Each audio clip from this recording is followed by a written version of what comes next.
Families live at the end of this road, and this is the only way in and out of this land. And this is what these people face. And last year was when the Rural Fire Brigade gave a letter to the public, and a minister was contacted to say if a fire started down here in the wrong spot on this road, the Rural Fire Brigade would not be attending to the people at the end of the street. This is what the government, this is what your Premier is trying to destroy the evidence of. This ecological disaster is an environmental disaster that's illegal for it to have actually happened, and yet your Premier and the Prime Minister's done nothing about this in the last 18 months. Comes right down to one lane access between this stuff here.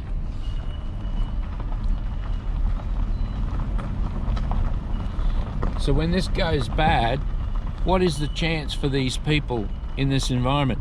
And all of these seeds have been propagated directly into the watercourse here for decades. How did this happen? This is illegal for this to happen, and why haven't the Greens said a word about this? Why aren't the climate change people saying something about this? This is biodiversity decimation at a scale that you cannot believe. Nothing lives in or under this material. So this is complete devastation. And when they light the fires up, none of the animals can escape because there's no real thoroughfares or paths to get out of it.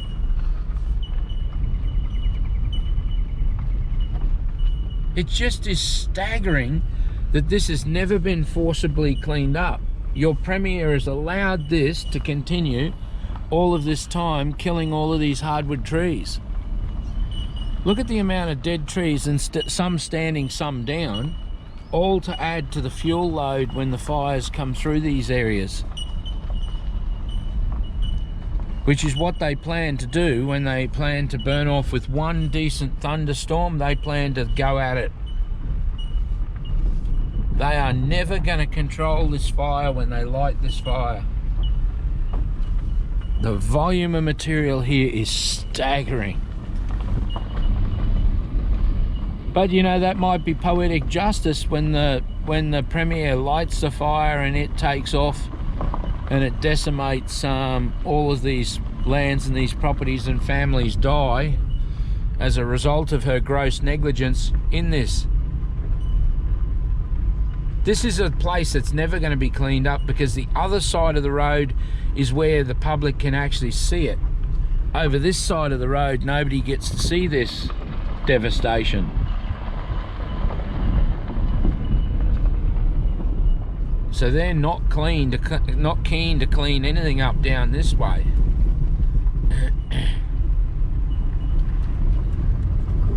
One thunderstorm and they reckon they're going to have at this stuff and light it up. The devastation up. Look at these trees. When you look at these trees and they get so sparsely leaved, the amount of dead trees that follow in the next 6 to 12 months is staggering. All because of the Lantana.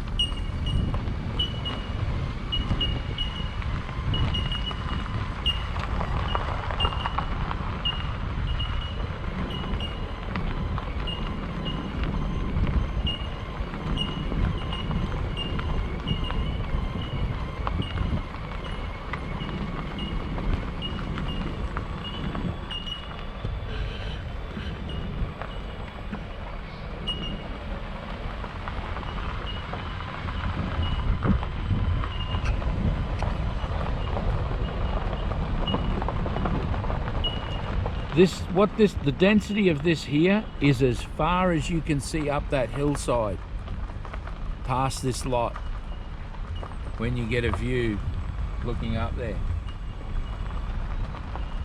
It's like that all the way up that mountainside. All the way from that creek, all the way up.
of those strange things when you really look at it, of how the Premier has allowed this material to grow on National Park's lands for 4 years that she's been made aware of it illegally, to the extent that it is. And this is only one tiny little section of this issue, but you look at it and nothing at all has been attempted in 4 years. But I've gotten so serious now about the attention that I'm drawing to it, and the fact that the Greens can't actually identify Lantana. And I mean the Greenies as in the people, the Greenies, and the Greenies as in the Green government.